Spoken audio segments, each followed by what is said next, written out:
Welcome today. We're so glad to have you, and I hope this is helpful to you. Ask any questions at any time, and we'll be glad to deal with your questions today. Let's have a word of prayer as we begin today. Father, thank you so much for today. Thank you for your blessings. Thank you for helping us in all that we do and helping us to be wise stewards of all that you entrust to us. And Father, this is a busy season.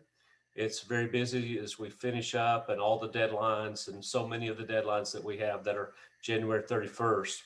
And so I pray for each person who's involved in this webinar today that you give them wisdom, but also that you would give them that peace that they can do their job with peace and not be very fretful and anxious at this time period of the year.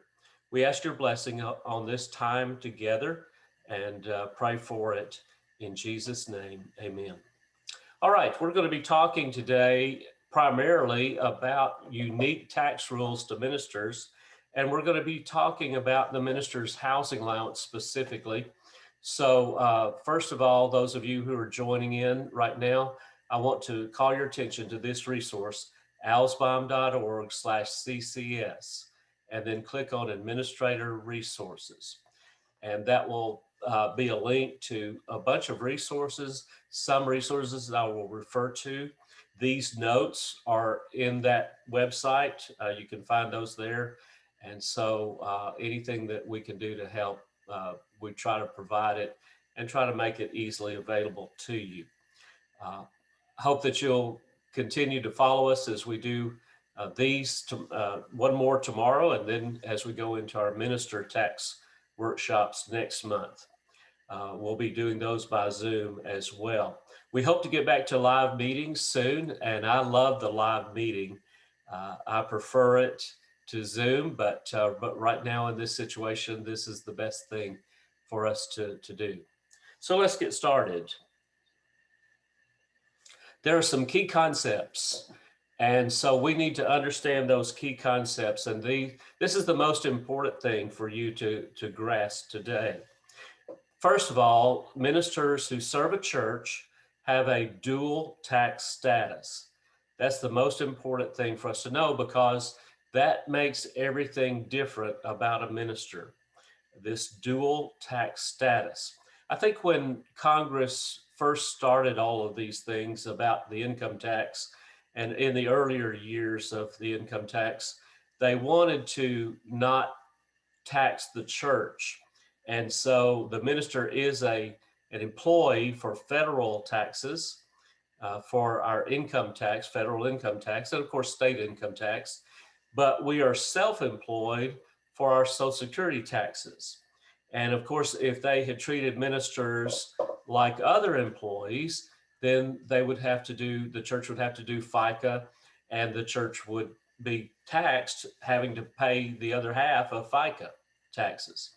And so I think that's the reason that they created ministers with these tax-wise with this unique dual tax status.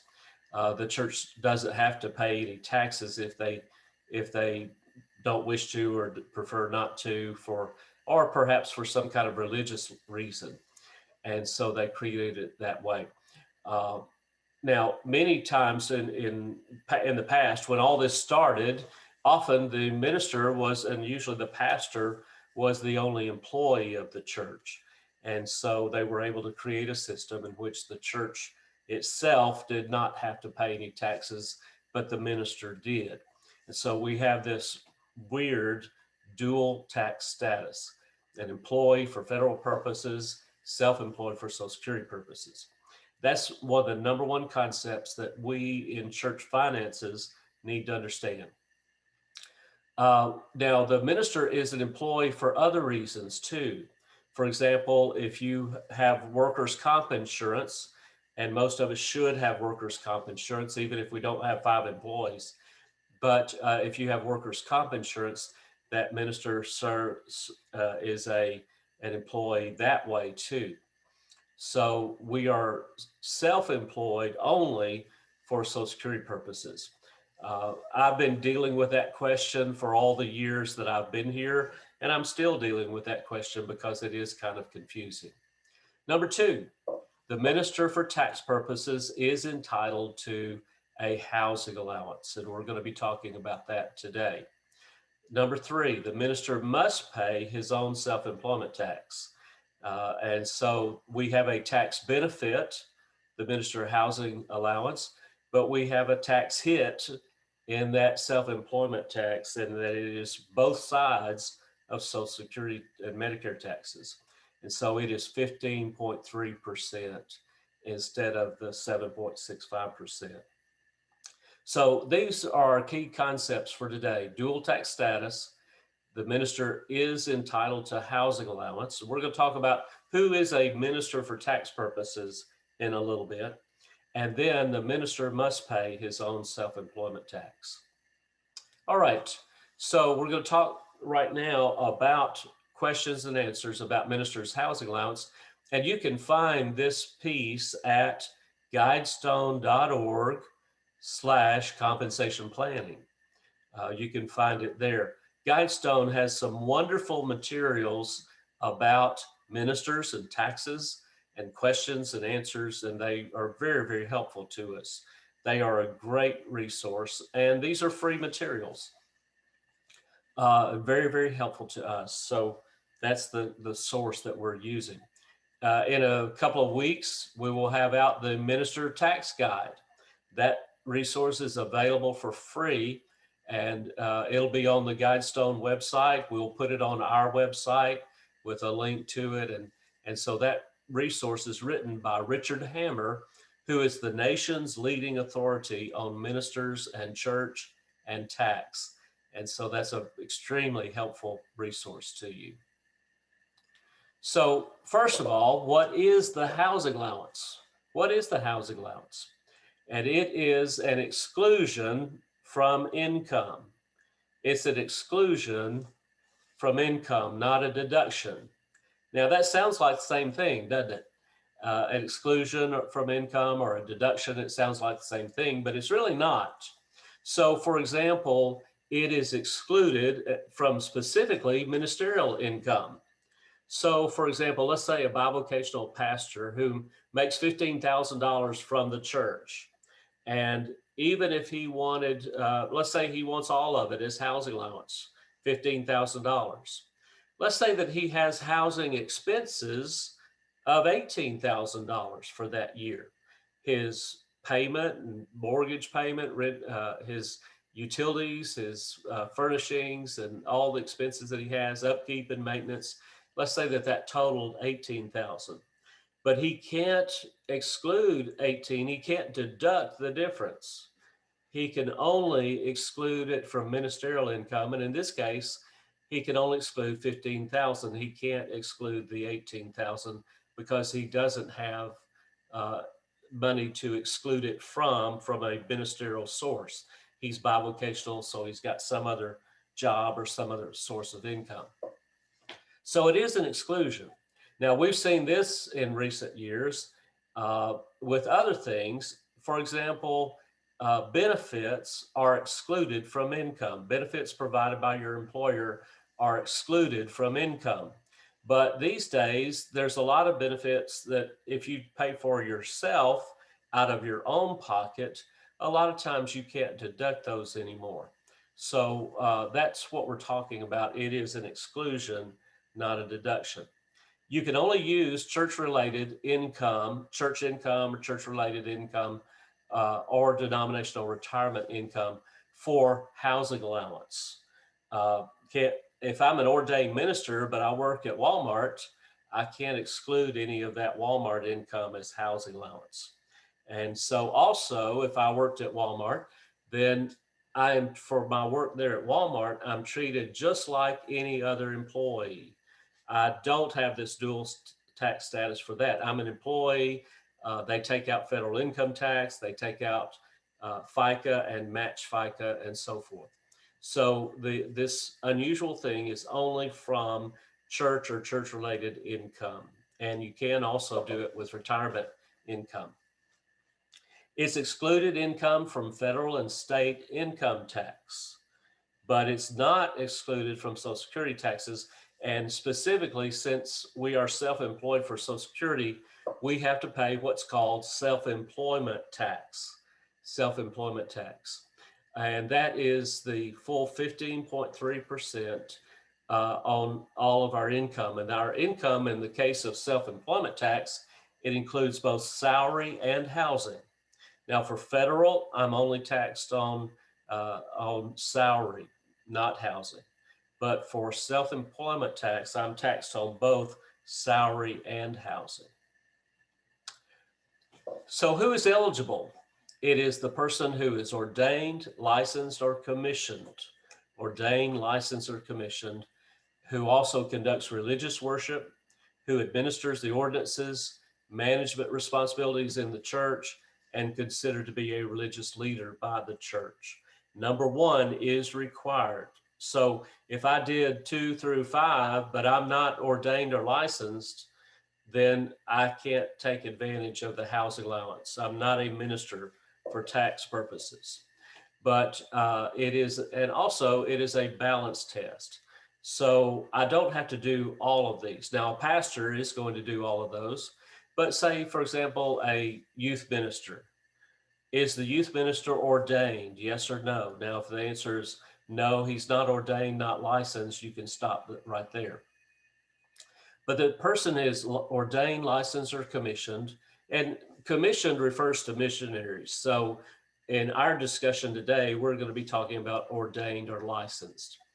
Now, the IRS says you're not required to be ordained, but if you're not ordained, if you're licensed but not ordained, then you must be able to do everything, essentially everything, that the ordained minister can do in your denomination. So generally, you need to be ordained in order to be a minister for tax purposes. I've seen a couple of youth ministers, for example, who did qualify. They were licensed, not ordained, but in one example that I still remember, the youth minister, his pastor was about to retire. And so as the pastor was about to retire, the youth minister took on more and more. He was baptizing, he was preaching, he was leading worship, he was doing all those things. Now, conducting worship, oftentimes, a youth minister, for example, oftentimes they're leading worship with the youth. Do they administer the ordinances? Maybe not. They have management responsibilities and they're considered to be a religious leader by the church. So it is possible for a licensed youth minister, for example, to meet the requirements. It is possible. But a youth minister who is ordained and doing all the other things definitely qualifies. And obviously the pastor would qualify.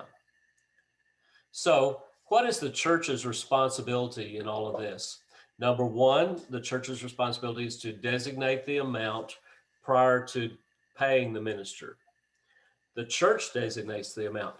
I have talked with some financial secretaries, and one of them, the subject of housing allowance came up, and the secretary said, "Oh, we don't have a thing to do with that. The minister does that." Well, that's not true. The minister can't do that.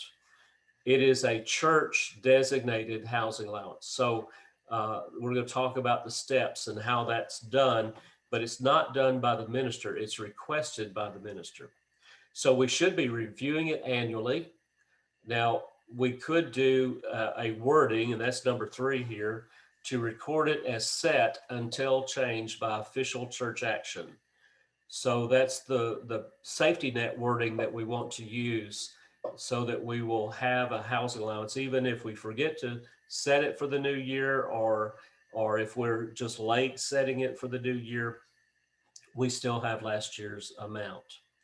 And so then we have some limits on housing, and those limits are really more concerning to the minister than they are to the church. As long as the request is reasonable, the church should approve that request. So the minister's responsibility, it is the minister who is to determine if the minister is eligible. That's not the church's place. The minister is responsible for his own taxes. And so it's the minister's responsibility, and it's minister's responsibility before the IRS.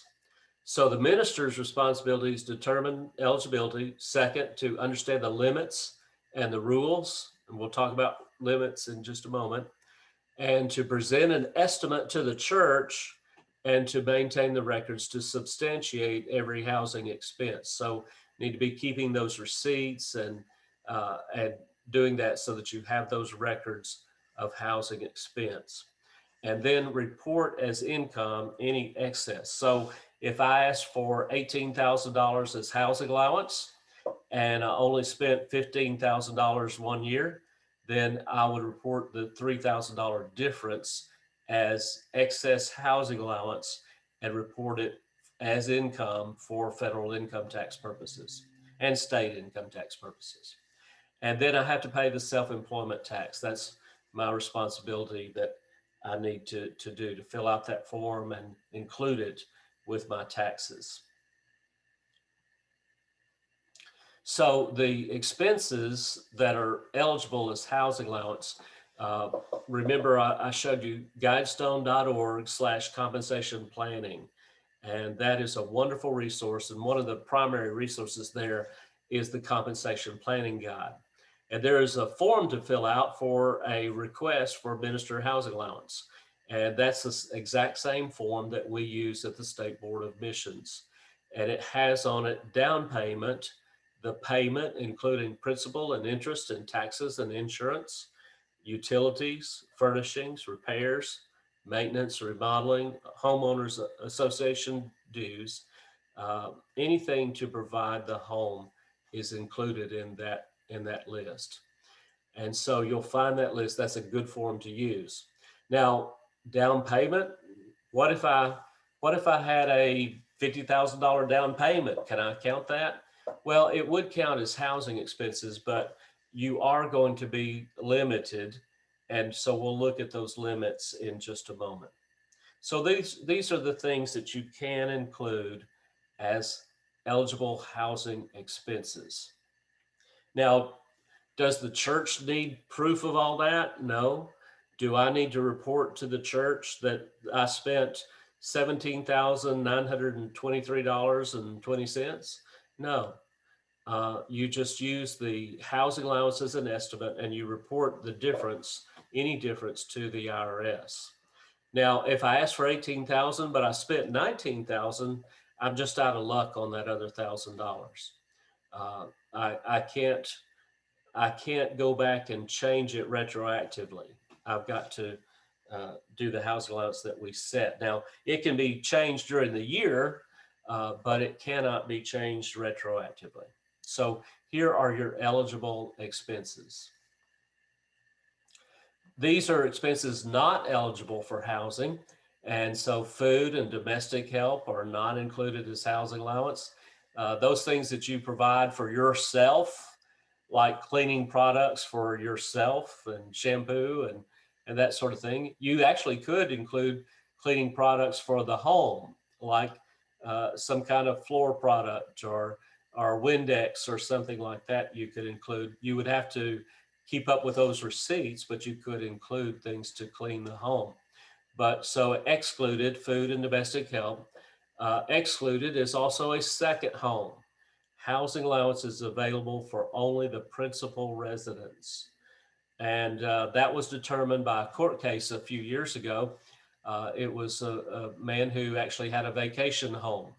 Most of us don't have a vacation home, but I do mention it because sometimes we have not sold the former home while we're in the new location. And so every once in a while, a minister ends up with two houses for a little while. Another way that a minister ends up with two houses is he has a house in a location and he is called to a church where they provide a parsonage. And so he's got the parsonage and he's got his other home that he is buying or owns. Now he can only count the principal residence. So when he moves to that new location and moves into the parsonage or pastorium, then he can only count the parsonage or pastorum as his principal residence. He can't count housing expenses for the other home. Now, he might be able to deduct some expenses from that other home, like mortgage interest, but he cannot count it as housing allowance. And so a home equity loan is eligible if used for repairs or improvements, but it's not eligible if used for non-housing purposes. So those are the things that are not eligible.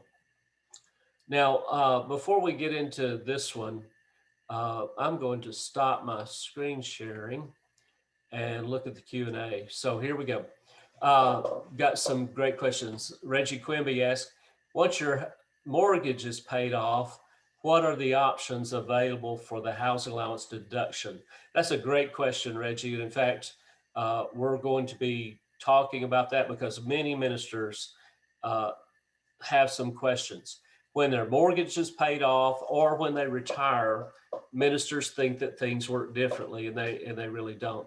I'm going to go on to the other questions, and then we'll start our screen sharing back and do that.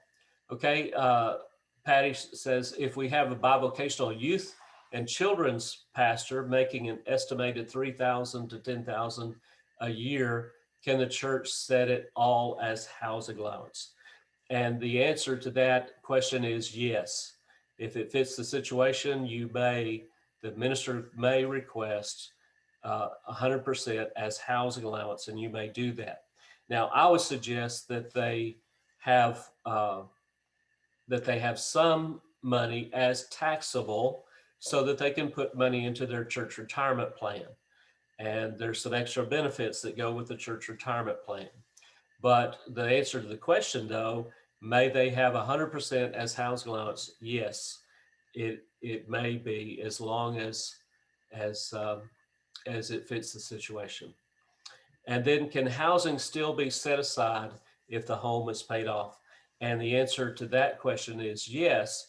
You still have all those expenses for housing, except for the mortgage payment and the mortgage interest. Now I'm going to start sharing my screen again, and we'll go back to where we were. So for example, and I'm going to go back just a little bit. Oh, I got to click there. All right. So the minister they paid for their house in full. So there wouldn't be a payment. There would not be principal and interest, but there would be taxes and insurance. So the minister who has paid off their home, they would have taxes and insurance and utilities and furnishings and repairs and maintenance, any remodeling. And so there's still other expenses that could be counted as housing allowance when the home is completely paid for. Now, if a person is in a parsonage or pastorum, I wanted to point this out. You still may ask for housing allowance, and it's for the things that you pay. So you're not paying for the home itself. You're living in the church's home. However, you still should have insurance on your contents and on your liability. So you still should have insurance. You're still going to have some utilities, or maybe the church pays some of them, and maybe you pay for the internet service provided to the home, for example. And you might be buying furnishings for that home, even though the home doesn't belong to you. And so anything that you pay for, you may request as housing allowance. And so whatever would fit your situation. Those are the things having to do with housing allowance. And when you're retired or when you have paid off your home, then you may still have a housing allowance. It's just going to be different because you don't have the payment anymore. And retired, you might still have the payment, and maybe you're still using this list. But those are the things that are excluded from income as you request a housing allowance. All right, so I'm going to move on. I'm going to do it one more time. I know that's a big question. And so let's see, where'd it go? Here it is. It went over here. Okay. Um, Liz says, where can I find the compensation planning guide? And that's very, very important. You'll find that compensation planning guide at guidestone.org, guidestone.org/compensation planning. And that's where you can find that. You have at alsbaum.org/CCS, you have my resources, and I've got these notes that you're looking at there on that page. So earlier in this presentation, I listed the website for guidestone.org/compensation planning. Now, here's the question that's an important question. How much can ministers exclude? And it is the lowest number of 3 values. Number 1, housing allowance designated by the church. Number 2, housing allowance expenses, actual expenses. And number 3, if you're buying your home, what is the fair market rental value of the home furnished plus utilities? So if you're in a parsonage, you would exclude any housing allowance designated by the church and compared to your actual expenses. So if I ask for $5,000, I'm living in a parsonage, but I ask for $5,000 to cover the expenses that I pay, then, but I only spent $3,000, I would have to, it would be the $3,000 would be what I could actually exclude, and I would have to declare that $2,000 difference as taxable income. But if I'm buying, and so number 1 and number 2 are the things that you think about if you rent or you're in a parsonage. But if you're buying your home, you have to also include number 3. Now, when people retire or when they pay off their home, one of those 2, it triggers a thought, and a lot of people are mistaken by this. They think, now I can count the fair market rental value of the home furnished plus utilities as my housing allowance. And that was clarified back in 2002 with a court case that no, you cannot do that. It's got to be the lowest of these 3 values. And so I could ask for that much. Let's say that that amount is $25,000. I could ask for that, but if I only spent $15,000 or only spent $10,000, then the difference I would have to declare as taxable income. So that's the way that works. It's the lowest of those 3 values. Now, number 1, housing allowance designated by the church, that is requested by the minister, filling out that form. You don't have to fill out that particular form. You could just make a request as a memo and put it in writing.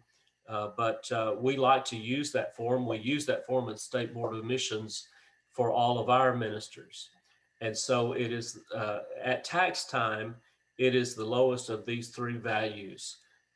What was designated by the church, I requested it, it was approved, the actual expenses, or the fair market rental value of the home furnished plus utilities.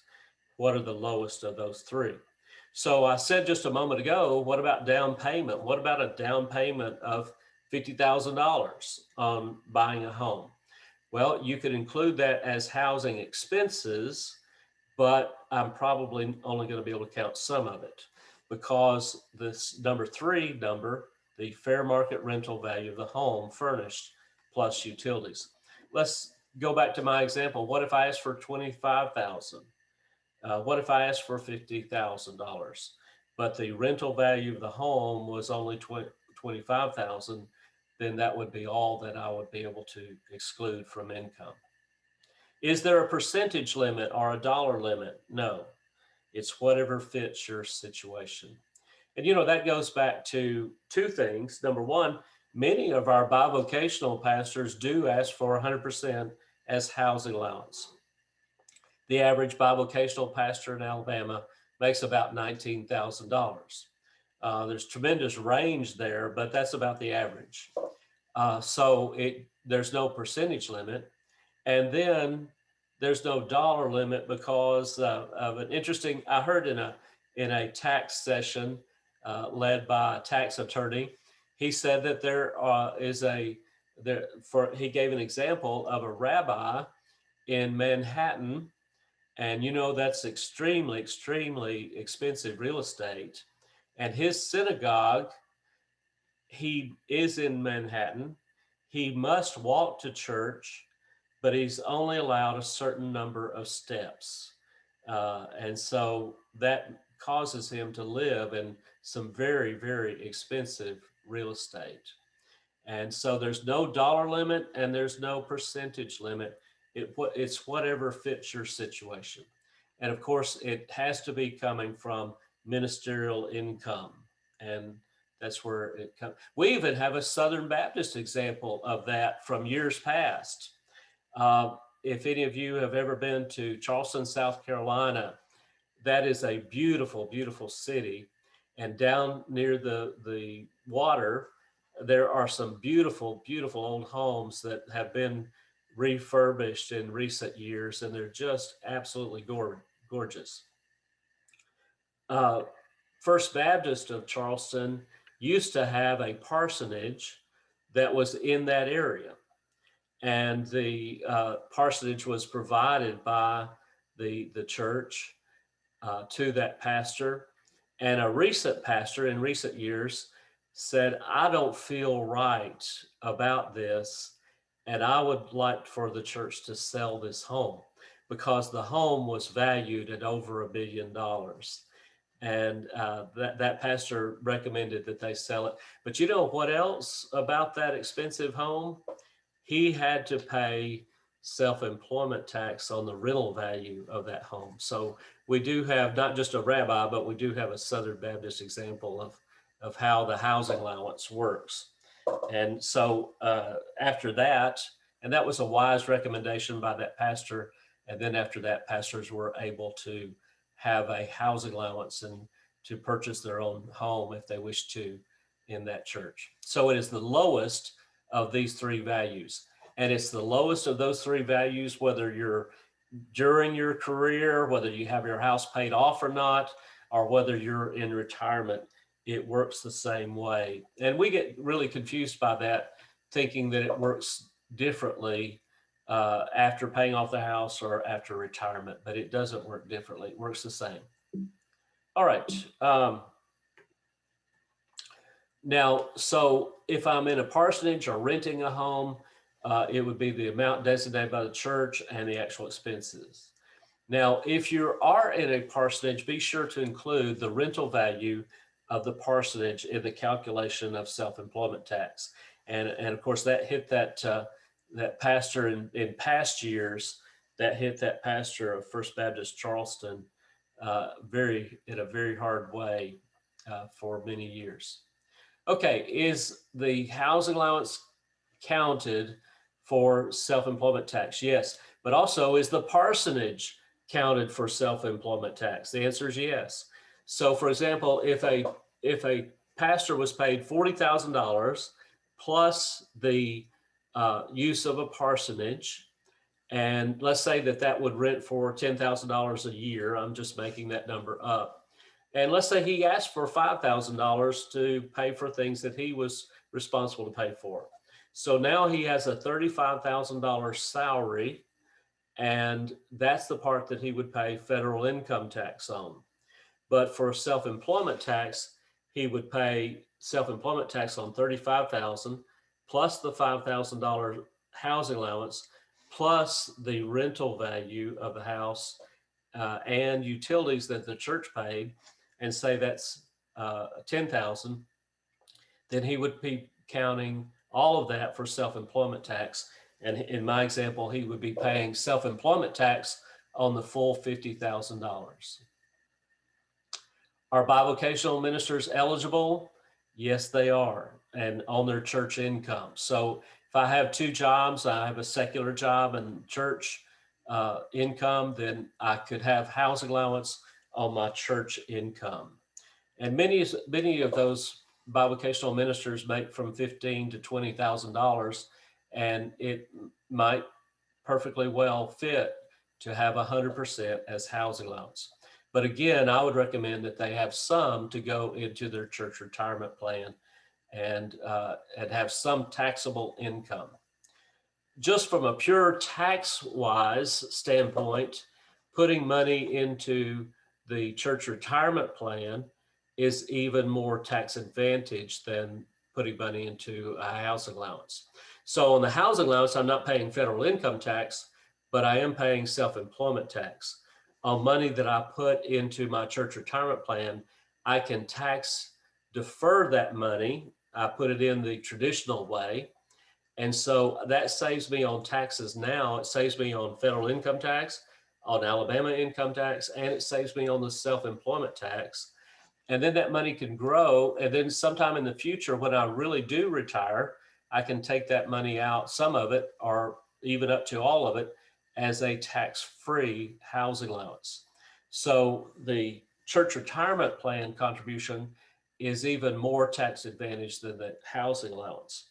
But many bivocational ministers do ask for 100% as housing allowance. And I would suggest that they put some of it as taxable so that they can put it into their retirement plan. Can I deduct mortgage interest and taxes? Yes, I can deduct mortgage interest and taxes on my tax forms. And this is known as the double deduction. This is, in fact, about the only double deduction that I'm aware of. So the minister is counting it once as housing allowance and counting it again as mortgage interest and property taxes deducted on Schedule A of their income tax. So that's a wonderful tax advantage, but 95% of Americans these days cannot itemize. They just don't have enough to itemize. Back in 2018, the standard deduction was doubled. The standard deduction for a married couple right now is $25,000, $25,100. And so most Americans are not able to itemize. And so these ministers are only able to count it one time as housing allowance. They're not able to count it a second time as a deduction for those two items, mortgage interest and property taxes. Is the down payment eligible? Yes. And so in this example, Reverend Black made a $50,000 down payment. The church designated $55,000 as housing allowance, other housing expenses of $10,000. So he had well more than the amount of housing expenses. But in this example, the rental value furnished plus utilities was $25,000. So he can only exclude $25,000. What about a debt-free home? Everything on the chart is eligible except, of course, in this case, mortgage interest and the mortgage principal payment and interest payment would not be eligible because it's all paid for. With no mortgage payment, expenses most likely will be less, and some think they can exclude the fair market value. You could ask for that, but you can only exclude the smallest of those three numbers. When can churches designate? It should be done before the beginning of a year. However, it can be changed at any time. And it can only be done looking forward, never retroactively. And so the church, not the minister, must designate the housing allowance. And that's the way that works. It's requested by the minister, approved by the church, and then that becomes the housing allowance. What if the church forgets? Then the housing allowance is zero.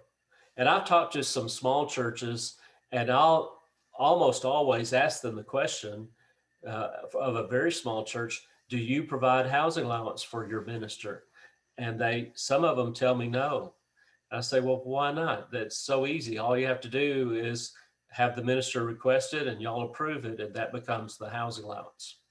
But in their situation, that minister has zero housing allowance, and he can't deduct housing expenses except for if he's able to deduct mortgage interest and property taxes, just like any other American.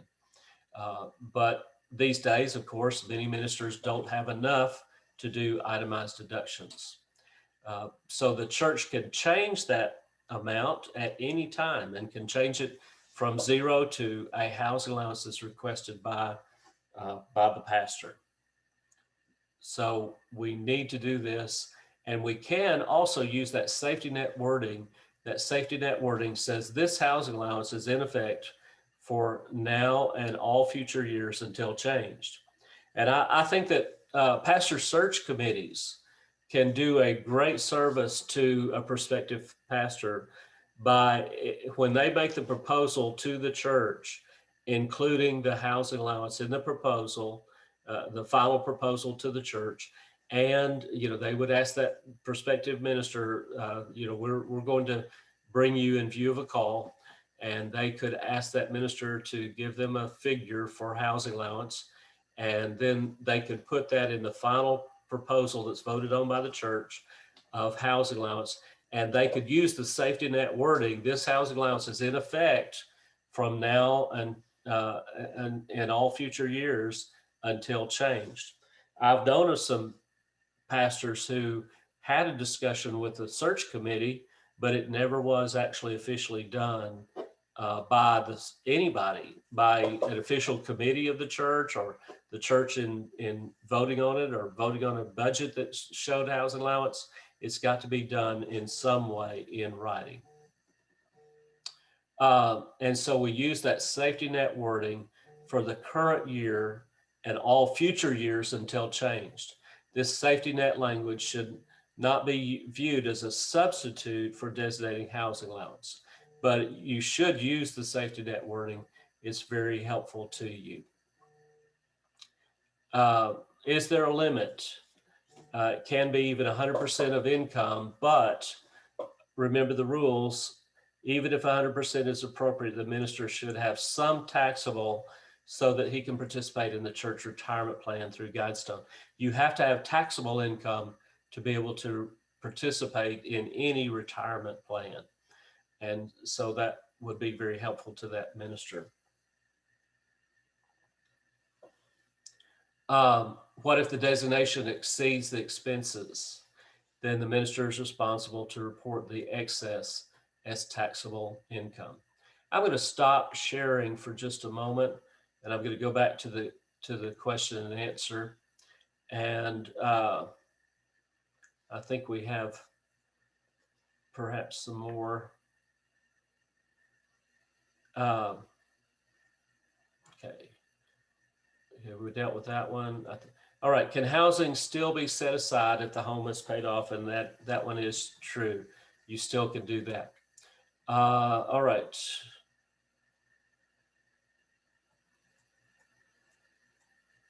Okay. When I retire, how do we designate an amount for housing allowance? That's a great question, Randy. You will be able to receive housing allowance after you retire from your denominational retirement. It's called a church retirement plan.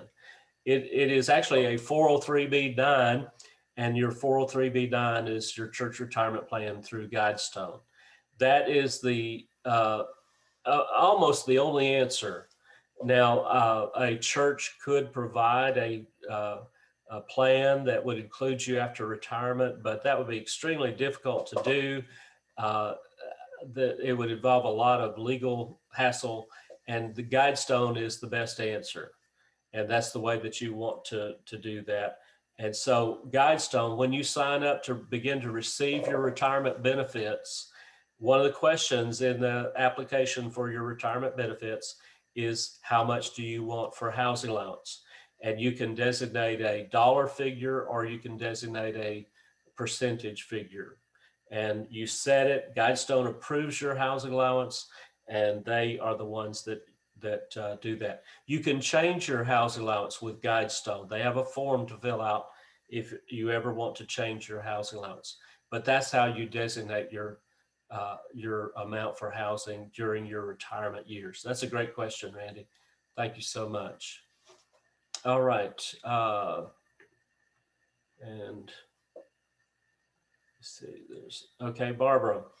I joined late. 2 questions. Can we get a copy of the slides? Yes, they are my notes, and these slides, they are at alsbaum.org/CCS. and then you go to Administrator Resources. And then if you want to reach out to me, yes, you can.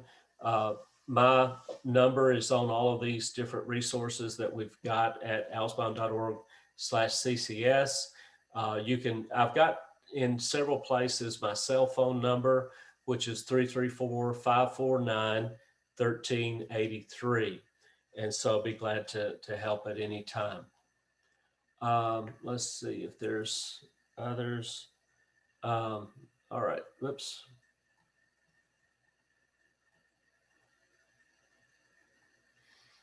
Okay, John Stone.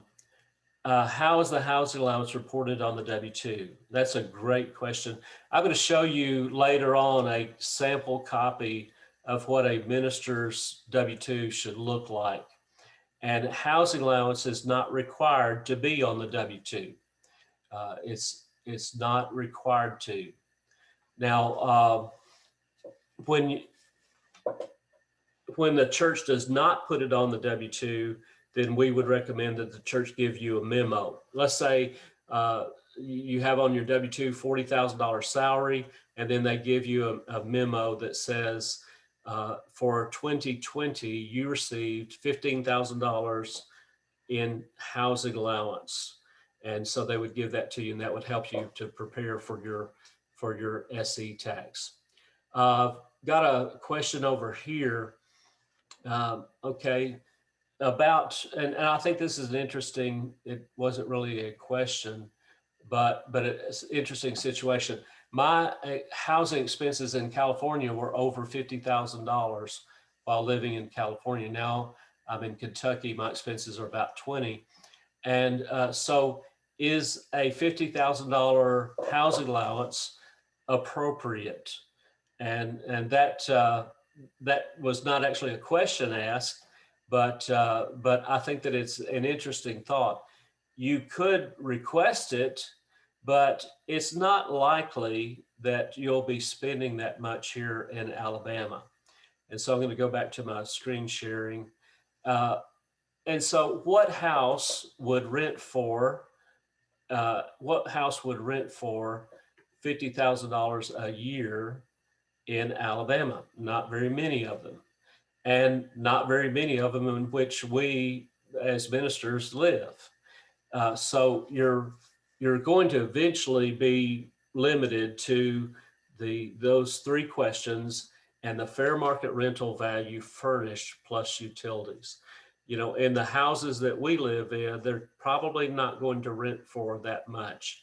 You know, that would be about a $3,800 rental payment per month plus the utilities. That's not very likely in very many places. Now, I know there's some $1 million houses here in Alabama, but not very many of us live in those houses. So, but is a $50,000 housing allowance reasonable somewhere? Well, yes, of course it is. You take someplace like California where, you know, $500,000, $600,000, $800,000 will buy you an 1,100 square foot house built in the 1950s that's fallen apart. And, you know, and if you want it to be fixed up, you're going to be talking about more money than that. So obviously a $50,000 housing allowance could be possible in a place like that, but it's just not very often that you would see a tremendously expensive house here in Alabama. Although I see more of them than I used to, and sometimes we see a bunch of them and we wonder, where did all those people come from that can afford that house? But that's not our community for the most part. Okay, the minister is responsible to report the excess as taxable income on their federal income tax. All right. Is it required to report on the W-2? It's not required by the IRS. In fact, here is the language that the IRS says. It says it may be reported in box 14 labeled housing allowance. You notice the word may, so it's not required. And box 14 is just simply an information box. So box 14 does not affect your federal income tax. Box 14 is an information box, and so it would be used by the minister to report that salary plus housing would be reported in the calculation of self-employment tax, which is Social Security and Medicare. And so it should never, ever be included in box 1.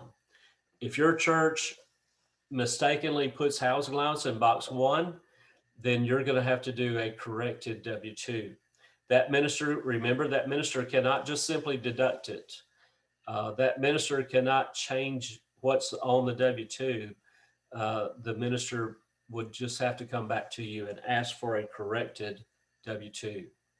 So make sure that your W-2 is correct. And we're going to look at a copy of a W-2 in just a few moments.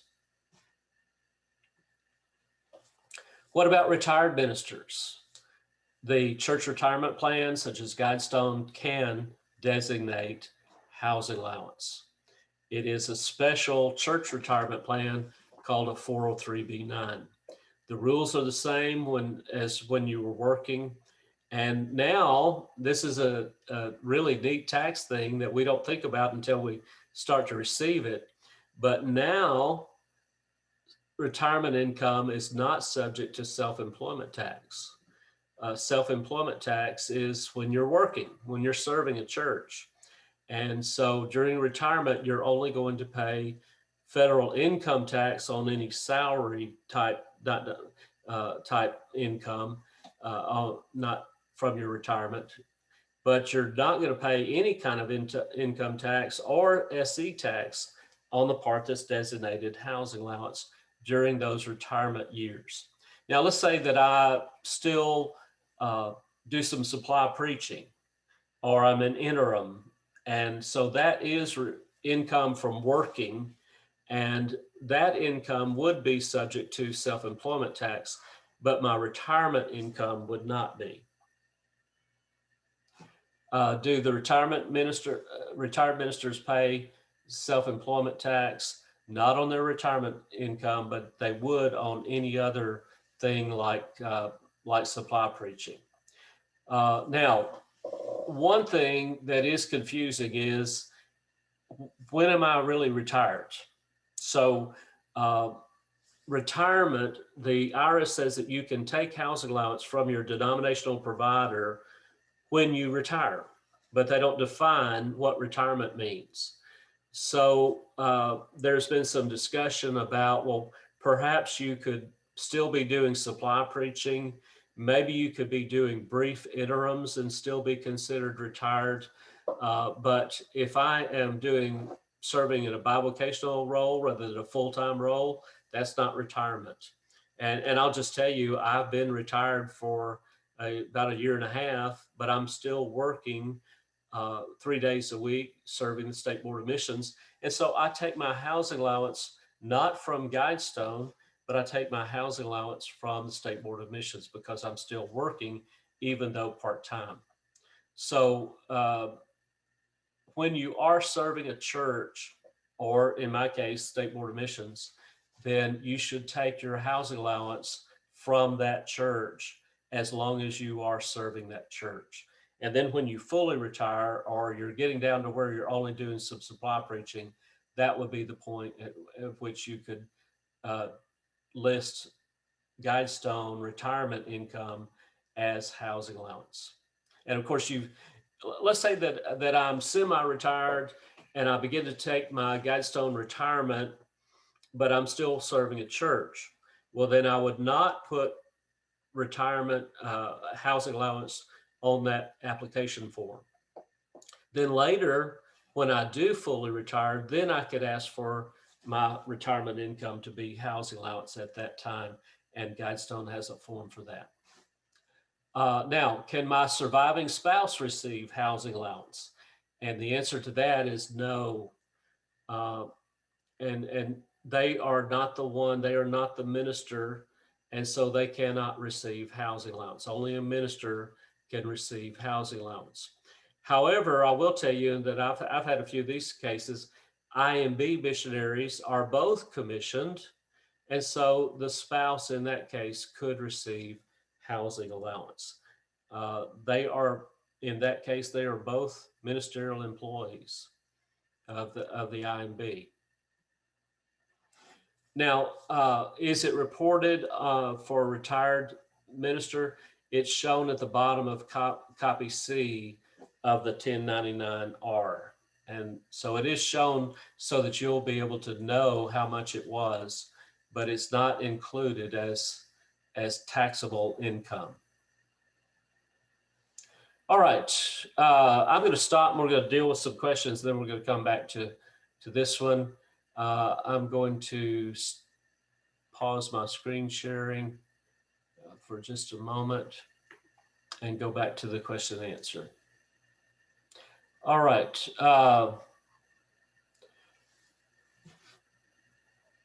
What are the options available for housing allowance deduction? And actually, remember, it's an exclusion, not a deduction, but you still, once your mortgage is paid off, you still can include all those things, such as your taxes and your insurance and your utilities, your furnishings that you might buy, any remodeling that you might do, things like internet to the home, things of that nature. You could include all those things as housing expense once your mortgage is paid off.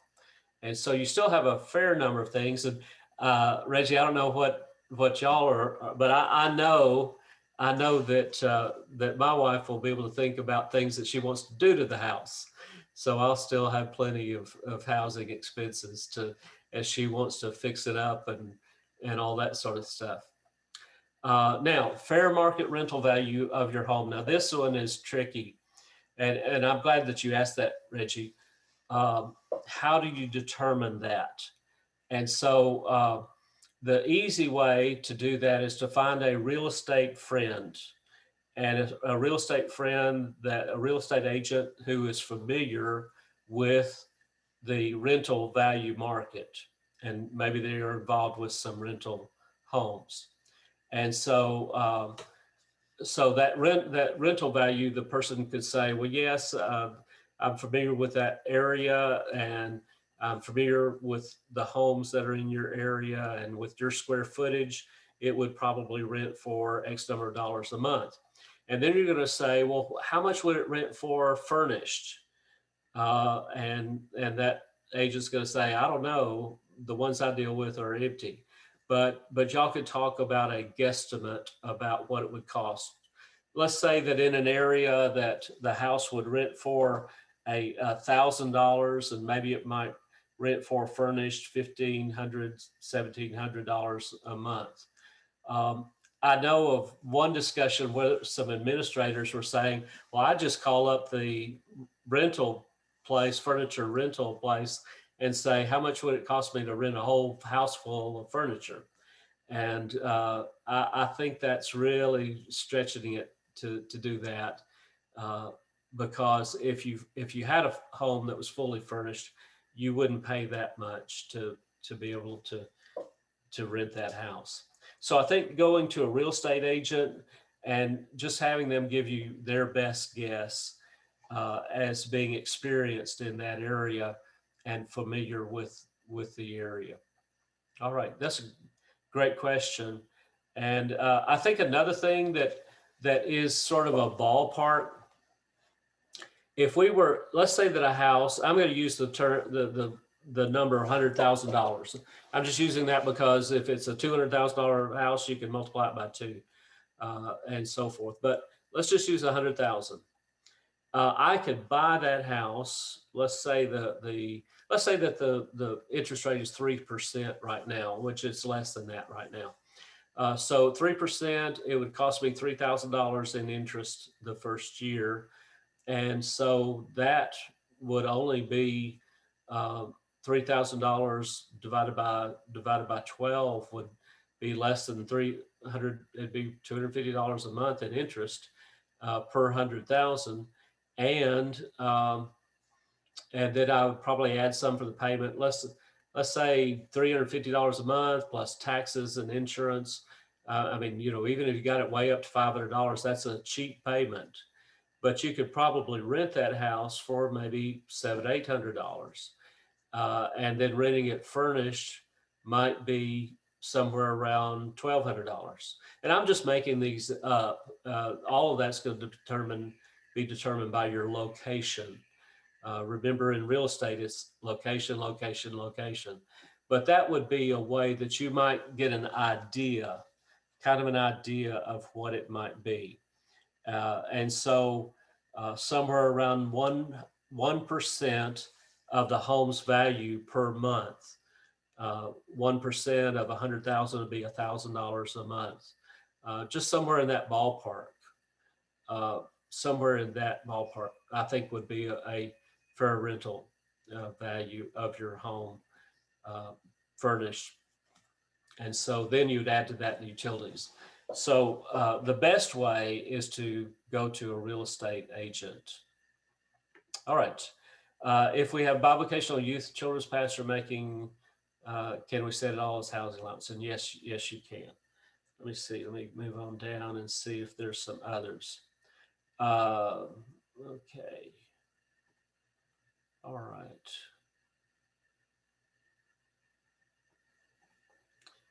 And I think that we have answered all the questions. Okay. All right, here's a new question. Brad asked, on the W-2, I have boxes 3 and 5 blank for the pastor. And that is true. That's exactly right. Since housing allowance is taxable for self-employment, should it be included in boxes 3 and 5? And Brad answers no. It should not be included in boxes 3 and 5. Boxes 3, 4, 5, and 6 should be blank on that pastor's housing for that pastor's W-2. And that's how you do the W-2. We'll look at that sample in just a few moments.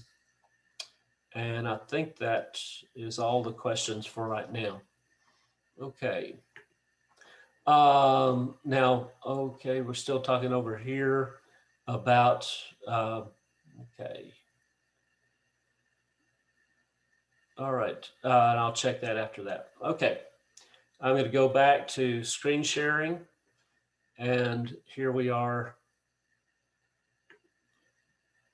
Now, I think this is very important. I'm often asked about this, and I often have churches who want to ordain, and I'm going to talk about a youth minister, for example. Obviously, your pastor is going to be an ordained minister, but for, say, a youth pastor, I've had some churches say, we want to ordain our youth minister so that he'll get housing allowance. And their thinking is that would be wonderful. It'd be a wonderful tax advantage. It'd be wonderful for him, and it would be great to save all that money. But these days, it's not quite the same as it used to be. And so do not ordain for tax reasons. Ordination is all about calling. And that youth minister should be ordained or not ordained and that's all about his calling to ministry. And if he feels called to ministry and to ordination, do it for that reason. Do not do it for tax reasons. And in fact, a lot of these young ministers who are starting out, they're in these days of tax situation, they're going to come out worse. So the non-ordained youth minister married, and in both cases, we're going to compare these two, makes $45,000, total of $45,000. And so over here, the non-ordained youth minister married, he would subtract $25,000, which is the standard deduction. Actually, this year it's $25,100. Then that would leave $20,000 as taxable income. The federal tax on $20,000 for a married couple is in the 10% bracket, married filing jointly. And so the 10% bracket, that would be $2,000.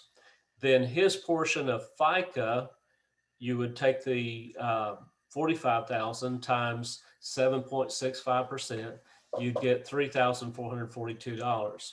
So his grand total of taxes, this would be federal income tax, and it would be his portion of FICA would be $5,442. Now, he wouldn't do that on his Form 1040. The church would have already done his portion of FICA, taking it out of his paycheck each week. So he wouldn't have to even calculate that, but that would be the portion of FICA, and his grand total of taxes would be $5,442. His federal income tax would be $2,000. Now, the same minister ordained this time, same amount of money, $45,000, and he requests $15,000 housing allowance. So 45 minus 15 is 30, minus $25,000 standard deduction for a married couple. And so the federal income tax on that would be $500, 10% of $500. And so that would be the federal income tax, but his self-employment tax on the full $45,000 would be $63.58. It's calculated on 92.35% of the total of 45,000 times 15.3%, and that's what you get. And so his grand total federal taxes, including the self-employment tax, would be $68.58. So he would be paying actually more money, $1,400 more this way than that is treated like a regular employee. So don't do it about tax reasons. Now, of course, in this case, the non-ordained minister, the church would be paying the other part of that FICA. But for the minister, and here on this example of being ordained, you could give a Social Security offset. You could give that minister more money to help make up the difference. But I'm just comparing apples to apples, the exact same amount of money to the exact same amount of money. And so the ordained minister in many cases comes out worse financially. But the ordained minister, it's all about calling. And so if that's what happens, then so be it. Now, this minister over here, the ordained youth minister making $45,000, he obviously does not have enough to itemize deductions. He's going to have to take the standard deduction. And so he won't get any advantage of what we talked about a few minutes ago about the double deduction. He's only going to be able to use that $15,000 as housing allowance. He's not going to be able to deduct mortgage interest, and he's not going to be able to deduct property taxes because he just doesn't have enough to itemize. So things have changed in recent years, and the key point here of this slide is don't ordain for tax reasons, and do it about calling. Okay, now. So the house allowance is not what it used to be. The doubled standard deduction, especially like for a married couple, it prevents most ministers from being able to count mortgage interest and property taxes twice, once as housing allowance and once as a deduction on their Schedule A itemized deductions. These days, another thing that's different, we have extremely, extremely low interest rates. And so there's less to exclude as housing allowance and less to deduct on Schedule A. When Lynette and I first got married, and we rented for several years until we could afford our first home. And our first home, we bought owner financed to get us a wonderful interest rate of 11%. And that was at a day where interest rates were about 15 to 18%. And so we thought we were getting a deal at 11% interest. I can remember when they went to 9% and how wonderful. I remember when it went to 7, how great, down to 5, that would be great. But 5% interest rates right now would crash the market because people would quit buying. But so it's a matter of perspective. But these days it's it's historically low. It's never been any lower than interest rates are right now. So there is less to exclude that way. And then the advantage of the housing allowance often is overshadowed by this self-employment tax. Now, obviously, if you are buying your home, you want to get every advantage that you possibly can. And so obviously you're going to, if you're an ordained minister, obviously you're going to take advantage of the housing allowance to the best of your ability. But what I'm saying here is it's not as advantageous as it used to be. So definitely do not ordain, and I'll use the example of a youth minister, definitely do not ordain that youth minister just for tax purposes. And the IRS even says that. They say that you're not supposed to ordain someone just for tax purposes. All right. Now we're going to get into some just basic things that are not about housing allowance, but just some of the things that we need to know these days, especially in 2021. First of all, the business rate for business mileage for 2021 is 56 cents per mile. And I will tell you that early in December, I reported it incorrectly. We had seen it somewhere as 58 cents, but that was incorrect. It was 56. And they did not announce the official announcement until I think December 22nd. So it was a late announcement this time, but 56 cents per mile. There are 3 new IRS forms. And so the W-4 is a new form for federal withholding. And it now works with the new doubled deduction, works with the child tax credit, and the lack of deductions for most Americans. I will tell you that at that same website, www.alsbaum.org/CCS, and click on Administrator Resources, you will find a form for ministers to calculate their withholding.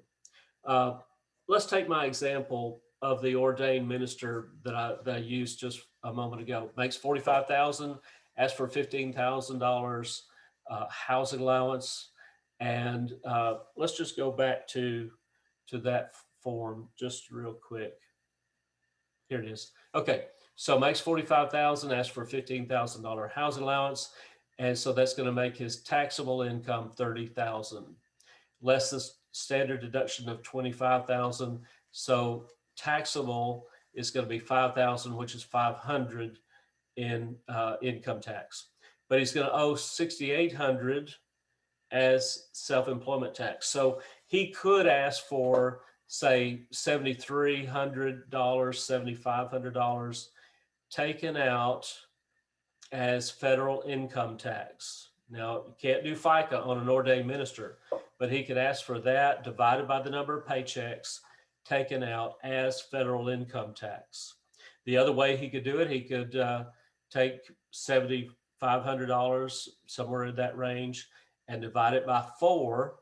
And so he could send in an estimated quarterly tax payment of 1/4 of that each time, each quarter. But to be the easy way to do it is to ask the church to withhold it as federal income tax.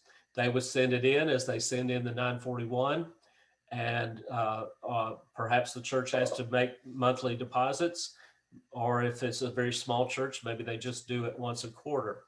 But they would send it in as they send in other income tax and self-employed and FICA.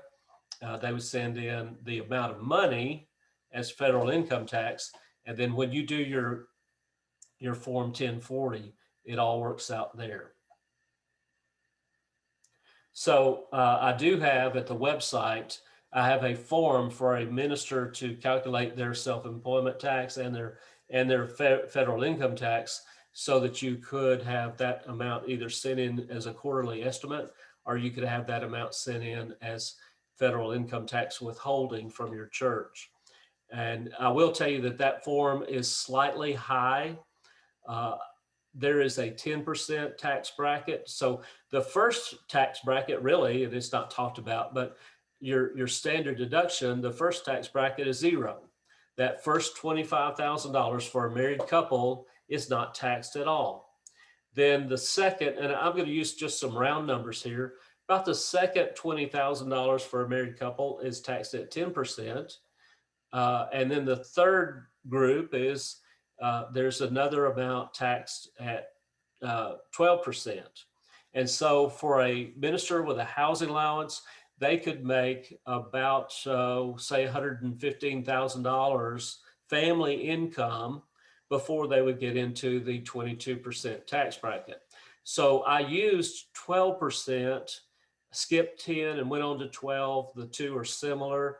And so my estimator will estimate just a little bit high, but it'll get you close. And so that will help you in terms of the new W-4. 941, there's some additional lines for Family Medical Leave Act 2020. And I will say that we were supposed to, if we had somebody who was quarantined because they had COVID, or they had to care for a family member who had COVID, or they had been ordered to quarantine, there's certain situations where we as employers were supposed to pay for their income for 2 weeks.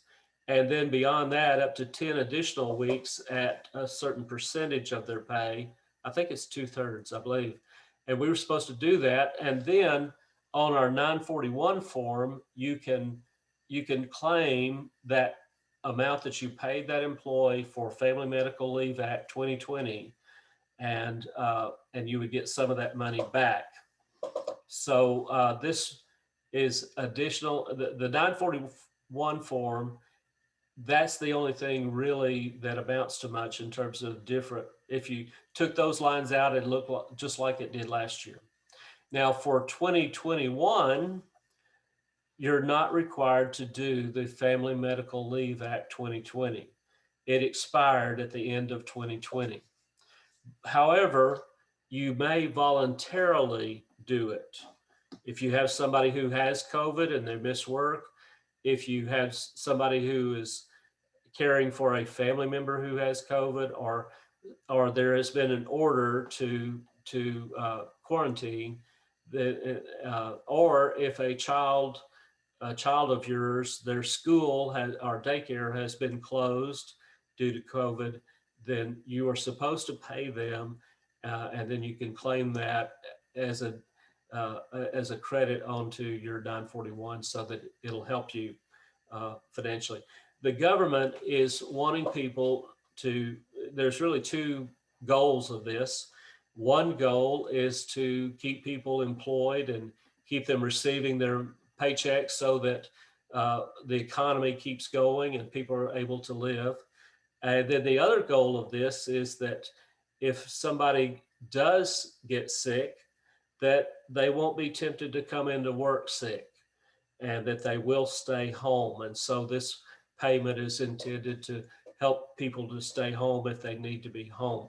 So that's a new thing that a lot of our churches didn't pay attention to.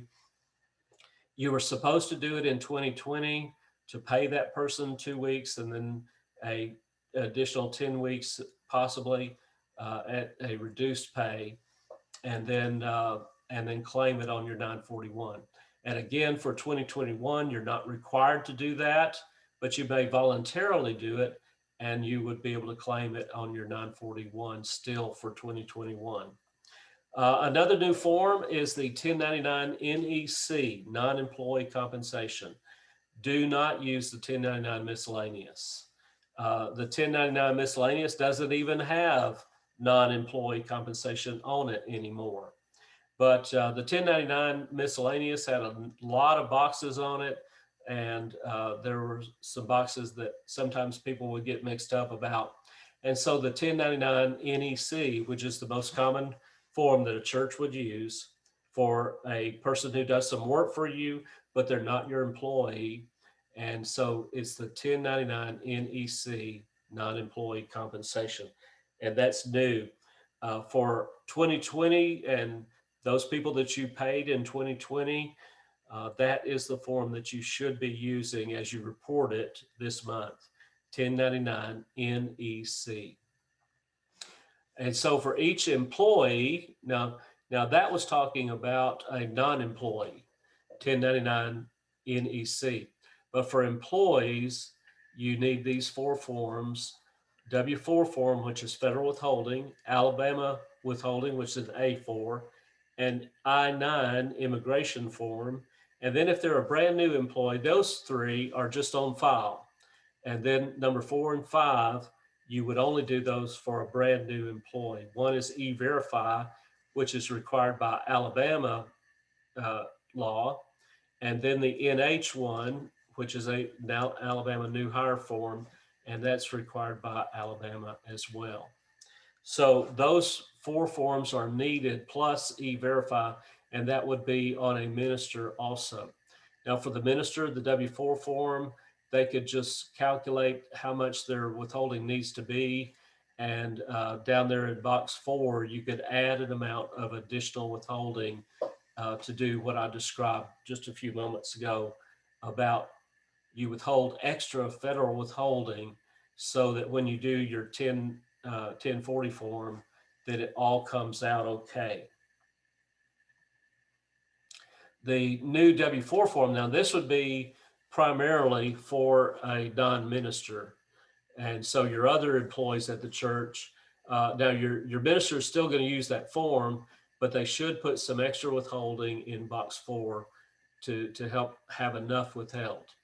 And so for most people, there's really only 3 considerations: filing status, and married filing jointly, filing separately, head of household or single, standard deduction, and child tax credits. It's a much easier form for the employee. And if you're using a computer software, then it's going to be real easy for you as the treasurer or financial secretary. It's very simple. It is going to be a little more complicated if you're doing this all by hand, and that's going to be more complicated. If you look at my form for the minister, and at that website, www.alsbaum.org/CCS, if you look at my form for the minister, the form that you would be using for other employees is the worksheet is going to be similar to what I did for ministers, except for you wouldn't deal with housing allowance issues and you wouldn't deal with the self-employment issue like there is for a minister. So for the employee, it's simple. For those using software, it's going to be pretty easy.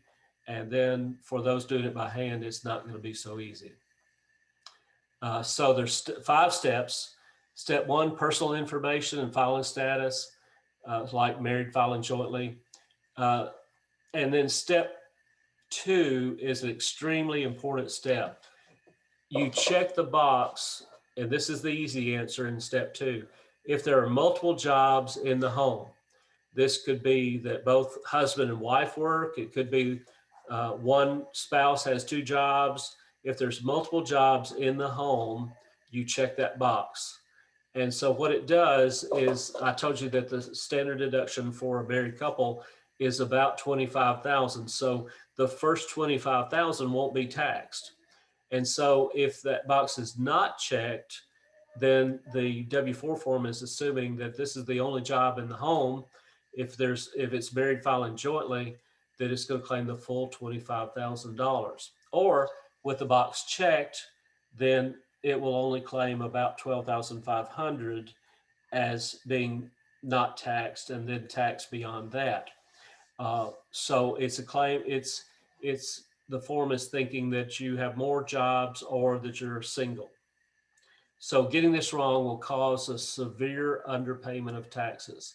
The easy thing to do is check if there are multiple jobs in the home, check that box. If you want to, let's say that one spouse makes $100,000 and the other one makes $15,000. Well, then there is a worksheet for that, which will divide the standard deduction in a different way.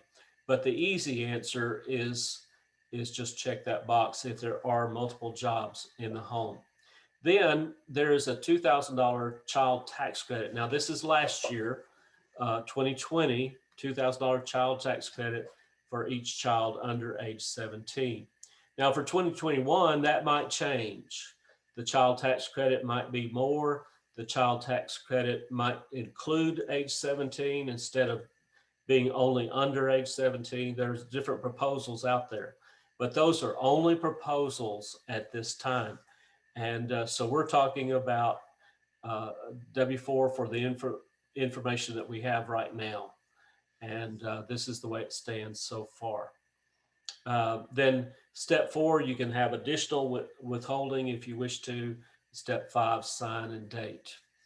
Now I'm going to stop right here. Some of you, I'm sure you need a stand-up break. I'm going to stop the share and I'm going to deal with see if there's any more questions, and there are. Okay, what about opting out of Social Security?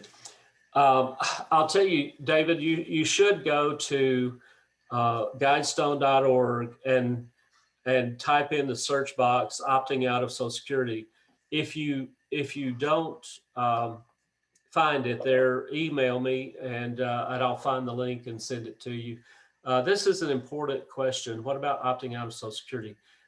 The reason that you would opt out of Social Security is that you conscientiously object to receiving government insurance. That's the way that the IRS says it. And so there are Southern Baptist ministers who've opted out. There's a lot of advocacy right now to opt out of Social Security. And our position has been we recommend not to. Although we fully realize that there are a number of ministers who have opted out. There are some key things here, and I tell you, I'm just thinking about this question. I've listened to Dave Ramsey. I'm a big fan of Dave Ramsey, but I don't agree with him about this one. First of all, I could not opt out for the reason given by the IRS. That was one thing. Now, some can, and some think that that's fine. But that was one. But the other one is, if you do opt out of SE tax, opting out of Social Security, then if you become disabled, you would not get disability. You might get Social Security because you have 10 quarters worth of work, not 10 quarters, 10 years worth, 40 quarters worth of work, or you might get Social Security because your spouse has worked 10 years worth. But your Social Security is going to be very small. But even more important than Social Security, are you going to have Medicare? 64-year-olds who are not yet Medicare eligible, and they're looking for, say, a couple looking for medical insurance at that age. I've heard of some people who they were offered medical insurance for like $27,000 a year. Gosh, how can anybody afford that? So if you do opt out, you must make sure that everything is taken care of, that you have plenty of retirement, that you are a really, really great saver. And the average American is not a good saver. The average account balance at Guidestone is about $50,000. Unfortunately, the average account balance for people who are about to retire is, $100,000 to $150,000. And so, you need to really be a great saver. You have to have disability insurance all of your working life until you can, support yourself. Disability insurance usually ends at age 65. So by 65, you need to be in good shape financially. You need to provide 8 to 10 times your income and life insurance always to provide for your family. Something should happen to you because of some of the things that Social Security does.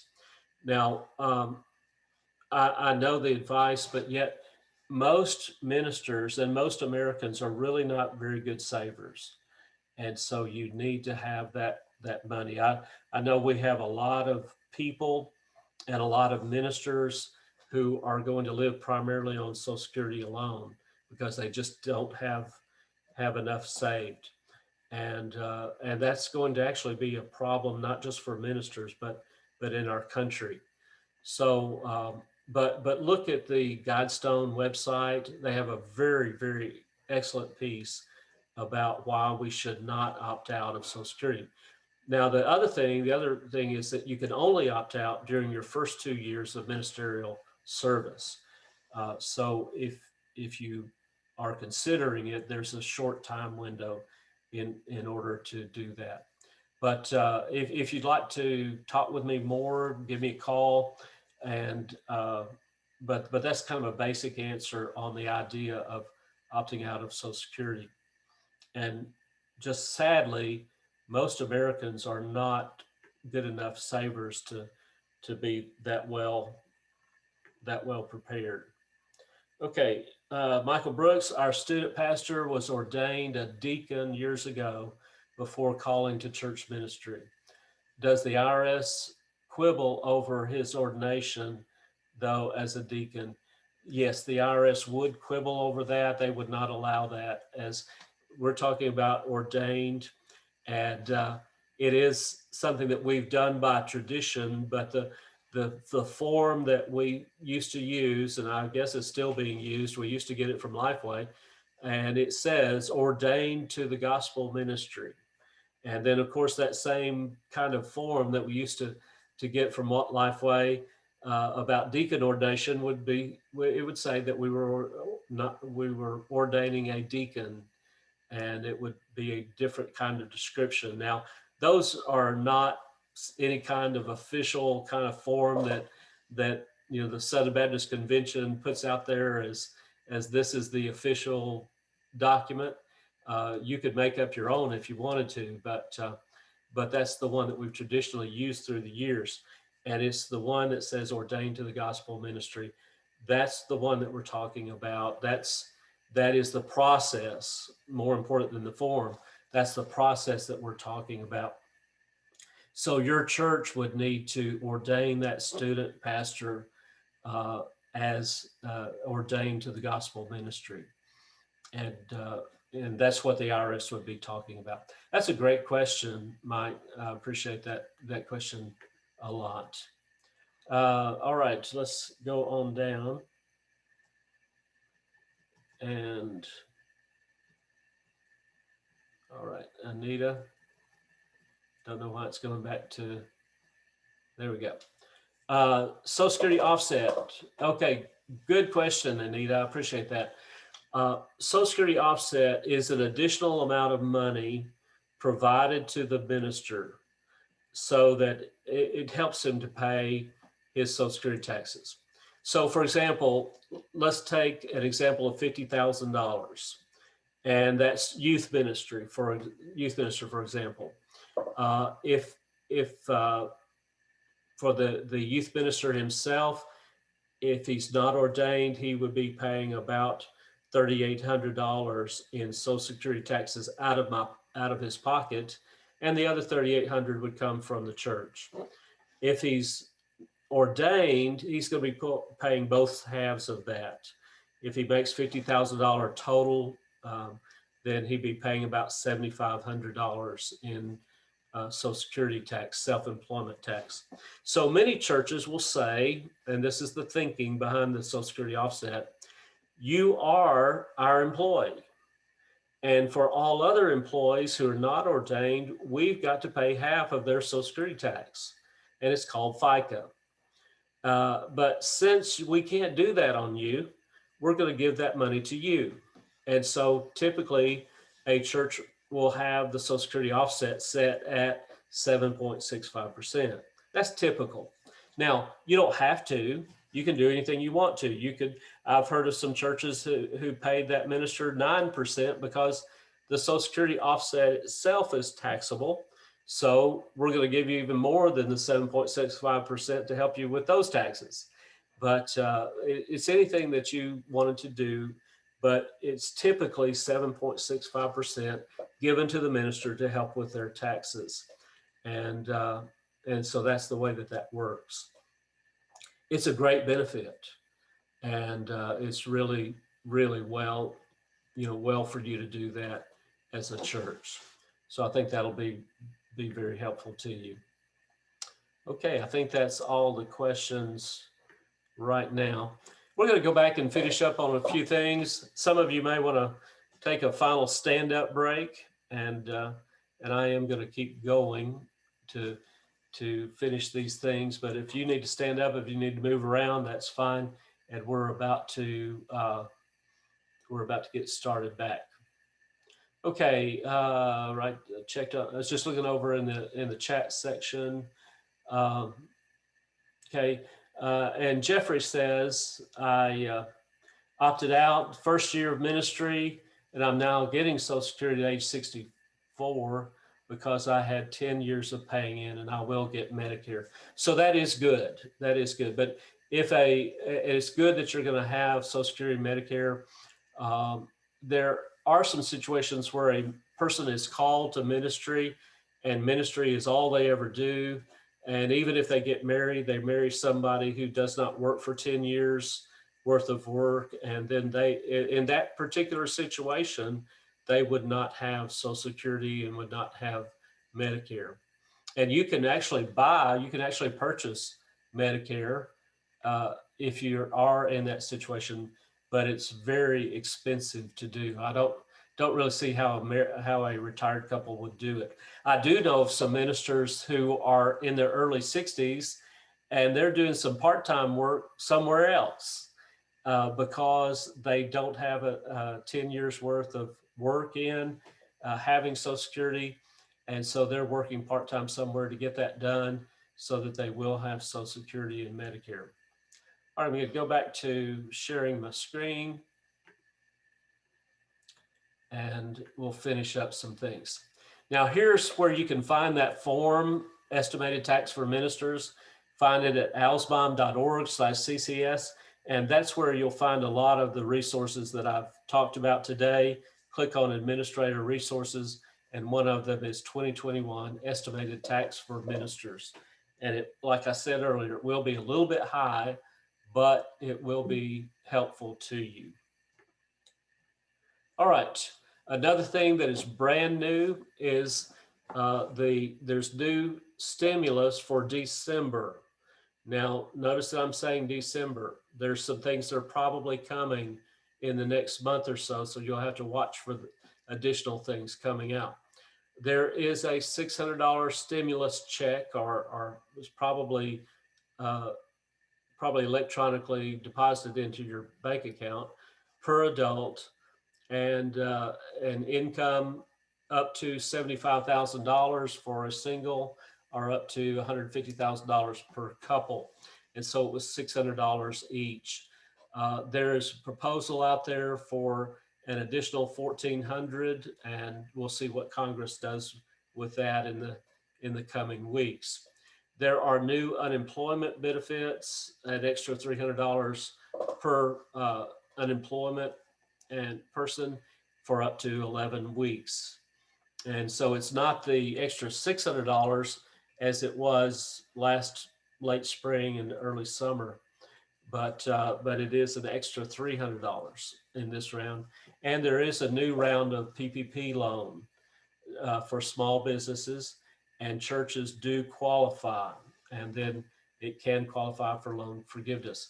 I have heard from some churches that they went through the process in one of the earlier go-rounds, and that they received their PPP money, and then they also received the forgiveness for that PPP loan. So I have heard from some churches who went through the entire process and also have forgiveness. So there's a new round of that. Now, in the coming weeks, we will see Congress take up new stimulus and see what happens with that. But none of that is actually done yet. Now, I did have a question that came up about President Biden. He, in one of his executive orders was about the $15 minimum wage. And what his executive order was about was promoting it, number one. Number two, it was to check government employees to see how many government employees were under the $15 pay. And then third, it was to require government contractors to the $15 minimum wage. So that's what his executive order was all about. It does not affect us at this time. And so we'll see what Congress does. If Congress does increase the minimum wage, they will probably do so over a period of time, maybe a couple of years, that they would increase it maybe to 12 and then to 15 or something of that nature. So we'll be watching these things in the future and see what happens. But don't, if you see something about new $15 minimum wage, don't worry, nothing's been done for, for the general workforce yet. It has been done mainly about government contracts. So those are some things that are new right now. And I promised y'all that I would show you a minister's W-2. This is what the minister's W-2 should look like. And so this particular minister in this example had a $25,000 income. Out of the $25,000, he requested $15,000 as housing allowance. That left taxable income of $10,000. Out of the $10,000, he requested $2,000 to go into his retirement plan, church retirement plan, and that goes here in box 12 with code letter E, so that left his taxable income as $8,000. He did have some group term life insurance that was above $50,000, so there's a little taxable amount in his case. That taxable amount was shown in the IRS tables to be $12, and that's included here in box 12 with code letter C, and $12 is shown here. And also you see the same amount, $8,012 down here under state wages. So the minister ended up with a taxable income of $8,012 for federal income tax. Now for his Social Security taxes, his self-employment tax, he's got to use the $25,000 less the $2,000 that he put into his retirement account. That $2,000 is not subject to the SE tax. And so that's the way that this works for a minister's W-2. Now this is extremely important, talking about a minister who serves a church. Now there are some other ministers out there, let's say a chaplain serving a hospital. That might be a different looking W-2. But for a minister serving a church, boxes 3, 4, 5, and 6 are always blank. They're always blank. And then on this W-2, we could have put federal income tax withholding up here in box 2 if that minister had wanted federal income tax withholding. But notice that 3, 4, 5, and 6 having to do with Social Security wages and Medicare wages, those are always blank on an ordained minister serving a church. And then this minister received health insurance, and I did put that in box 12, but it's not required unless you have 250 employees, which I'm not aware of any church in Alabama that does. And so it's optional. And I suspect that 99.999% of all the churches won't do it because they're not required to. Now, one of the questions we had is housing allowance. Is it required on the W-2? And it's not required. If you did put it on the W-2, it would be here in box 14 listed as housing allowance. But it's not required, and we've suggested through the years that you don't include it. That's what a minister's W-2 looks like. So I think that is, we're going to talk just briefly about charitable contributions, and then we'll be done. And I'll be talking in depth tomorrow about charitable contributions as we report those. But the main thing about charitable contributions is they are a gift of cash or property, and these are 6 IRS requirements. A gift of cash or property claimed as a deduction in the year in which the contribution was made. Number 3, the contribution is unconditional without personal benefit to the donor. Number 4, it is to and for the use of the qualified charity. And a church is a qualified charity. So it's to and for the use of the church. And then a contribution is within allowable legal limits. And that is now 60% of your adjusted gross income, but within the allowable legal limits. That's not a concern for most of us taxpayers most of the time. And the time when that might happen might be when a person receives an inheritance and they want to give a percentage of it to the church, and that percentage would be greater than 60% of their income. And then they can carry it on over to the next year and the next year. So they might still be able to take advantage of that. And then the contribution is properly substantiated. Those are the 6 IRS requirements. They're very, very important for us. So it is a gift of cash or property. That means cash checks and bank transactions.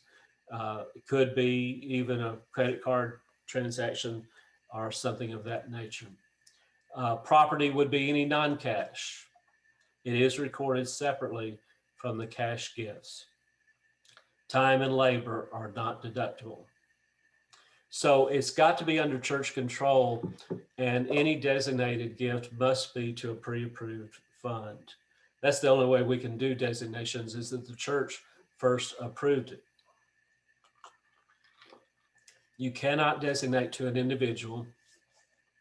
And so you can't say to for example, to a benevolent case, I want all this money to go to the Smith family. It can't be to a staff member unless the church establishes the love offering and controls the love offering and how that love offering is distributed. So, so the church makes those decisions. And so the church sets policies and conditions for designated offerings.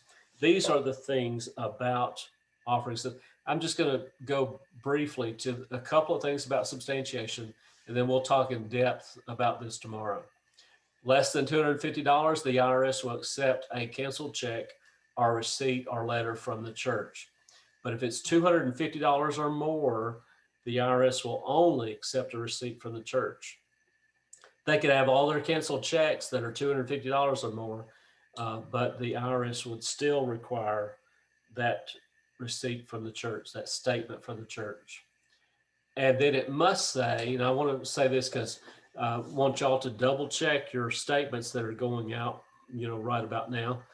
And then it says, no goods or services were provided to the donor in exchange for the contribution, or an alternate wording, only intangible religious benefits were provided to the donor in exchange for any contribution. And that's what it's got to say. And of course, that needs to be a true statement. If we had a quid pro quo situation, that could be recorded. Thank you for your donation of $100 for the youth supper, raising money for to the mission trip. And in exchange for your donation, you received a dinner with an approximate value of $10. So something of that nature could be said. But for most of the regular giving that people do, it must state, whether it's a statement, whether it's on church letterhead, whether it's just one gift that one person made, and we're going to write them a letter about that. It's got to say that no goods or services were provided to the donor in exchange for the contribution. Okay, I'm going to stop right there. Tomorrow we will pick up, we're going to pick up about contributions. That's what we'll be talking about. And so let's go back to, I think we've got a few more questions. We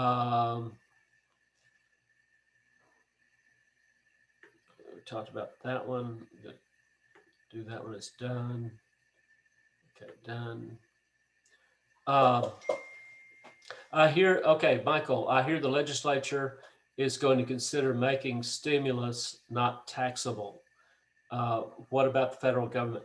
Now, the stimulus, the $600 that we received just in the last few weeks, the $1,200 that we received earlier in the year, that is not taxable to my understanding. That's not taxable for federal. And so what Michael's referring to is Alabama legislature not making that taxable for the state of Alabama. And it's not taxable for federal government. Now, any kind of future stimulus they might do, then when they do the law, they could talk about how they want to do that, whether it's taxable or not. So far, the stimulus is not taxable. And just kind of stay tuned and we'll see how that goes. All right, Amy says, I have an X marked retirement plan on the W-2, but there's not an amount in box 12A. Should there be an amount listed? What you've done is possible. And so what happens is the church, when it has a retirement plan, you should be marking that. And we as Southern Baptist churches, we do have one, the church retirement plan. And you should be marking that retirement box when a person is participating in that plan. However, the money can come from the church, the employer, or the money could come from the employee out of their paycheck. That's one of the things that money can come from both employer and employee into their retirement plan. So if the money is coming from the church only, you would not have an amount in box 12. There would be no amount in box 12, and yet the box 13 would be marked. If the employee is taking out money to put into, that's coming out of their paycheck, to come out of their paycheck going to retirement, then there would be, and this is an employer plan, that's what the church retirement plan is, then there would be an amount in box A, that amount that came out of their paycheck, and you would have code letter E. So what you've got, Amy, and you need to check this and make sure that this is correct. But what that's indicating is that the church is making contributions, but the employee is not making contributions to the retirement plan. And that would be the most likely scenario for there to be no money in box 12. I would encourage you to have a situation where there's perhaps some matching going on, and you could start with a small amount and the church could increase that match so that, we will provide, they could provide the first dollars. And then in addition to those first dollars, the church could say, for every dollar past this, we'll match with 50 cents for each dollar or something like that. That gets the employee involved, and a lot of people will get the match, and that would increase their amount going in to their retirement plan. I think we have covered all the Q&A. All right, great question, David. Can the church set up their own 403b-9, not a denomination plan? It's possible to do, but you would spend a ton of money on attorneys. I did have a couple of guys come to my office, and they wanted to set up their own church retirement plan. They were financial advisors, and they wanted to do that for some of their clients. And I told them about and showed them all the information I knew about a 403b-9, and they were going to look into it, but I didn't hear back from them. I think they gave up. I think it was too complicated and probably too costly.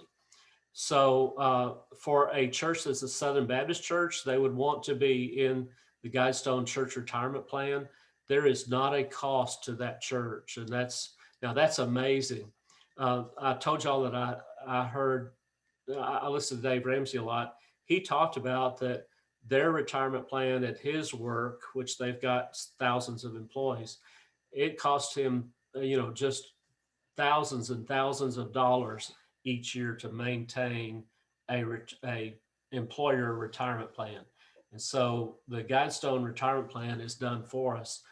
And then not only Southern Baptist, but also like-minded churches who do not have their own plan available to them. That would not be the church retirement plan that we have, but it would be a church retirement plan that is pretty much the same. There's a couple of, it doesn't have the benefits that are available for Southern Baptist, and it does not have the opportunity for taking your money and annuitizing that money. But other than that, it's pretty much the same, and that's available to like-minded churches. Maybe that church is completely independent, or perhaps that church is a part of a small group of churches. For example, Bible churches.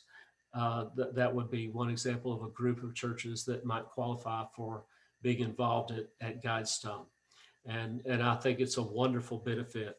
I think that any kind of independent church that is like-minded to Southern Baptist, I think that Guidestone is the easy answer. And in fact, one of my favorite tax attorneys, who is not anything related to Guidestone, or in fact, I don't think he is Baptist. I think he grew up Baptist, but I think he's a part of an independent church now. But he has often advocated to churches that are independent and like-minded to Southern Baptist that they go with Guidestone. All right. I think that's all the questions. That's a great question, David. And Guidestone is the easy answer. And Guidestone is the good answer. They do a great job with our money. They provide us some things that don't cost the church, but yet they provide a retirement plan. They provide medical insurance. Their group medical insurance these days is oftentimes, not always, but oftentimes beating Blue Cross Blue Shield of Alabama. And it is a Blue Cross Blue Shield company. And so it works the same way. And you're in the Blue Cross network, just like you would be with Blue Cross of Alabama. They do a great job with that. They do a great job providing other kinds of insurance, like disability insurance, which every minister still working should have disability insurance. That is the most neglected insurance at all. So they have some other insurance products as well, group term life insurance. And so they do a great job for us. And independent churches can get involved who are like-minded to Southern Baptist. Great question, David. I appreciate that question. Many planners want to start a 403b7 plan, not a 403b9. And see, okay, now when you start talking about those kinds of numbers, 403b7 and everything, you can easily lose me. But there's a key difference. 403b9 is a church retirement plan. It is a denominational retirement plan. And the key difference is that's where you can receive housing allowance from the retirement plan. I'm not sure if it's possible to do so in other retirement plans. So that's a great question. Okay. I think that's all the questions. And so it is right at noon. I'm sorry, we try to get out just a little bit early. And so for me, I'm a little bit later than what I wanted to be. If you have any questions, feel free to hang around and we'll deal with any questions that you may have. And also, I hope that you can join us tomorrow. Tomorrow we'll be talking about contributions. Same time, 10 o'clock in the morning. And I hope that you'll join us then. Going to have a word of prayer and then we'll be dismissed. Father, thank you for this morning. Thank you for all of our blessings and for this day. Help us to be very wise in all that we do. And thank you for all the participants that we've had today and for their excellent questions and good discussion. In Jesus' name, amen.